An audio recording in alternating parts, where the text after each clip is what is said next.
આ ચોમાસાની સિઝનમાં પાણીજન્ય અને મચ્છરજન્ય રોગચાળો ડામવા મહાનગરપાલિકાની ટીમે કાર્યવાહી હાથ ધરી। ચોમાસાની પાણી ભરાઈ રહેવાની આ પરિસ્થિતિને કારણે ડેન્ગ્યુ અને મલેરિયા જેવા રોગો ફેલાવાનો ખતરો વધ્યો છે અને તેને ધ્યાનમાં રાખીને મહાનગરપાલિકાના આરોગ્ય વિભાગે શહેરભરમાં સઘન સર્વે શરૂ કર્યો છે। 164 જેટલી આરોગ્ય વિભાગની ટીમો ઘરે ઘરે પહોંચી લોકોના આરોગ્યની તપાસ કરી રહી છે। 25 જુલાઈથી 31 જુલાઈ દરમિયાન શહેરના 91,126થી વધુ ઘરોમાં સર્વે કરવામાં આવ્યો।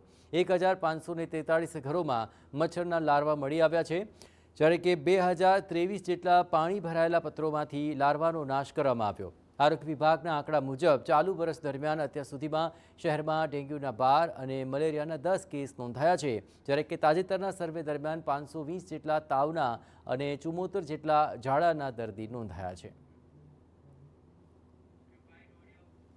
जामनगर महानगरपालिका में जान्युआरी थी अत्यार सुधीमां जो वेक्टरबोर्न रोगनी बात करिए तो डेंग्यूना 12 केस अने मलेरियाना 10 केसों नोंधवा पामेल छे।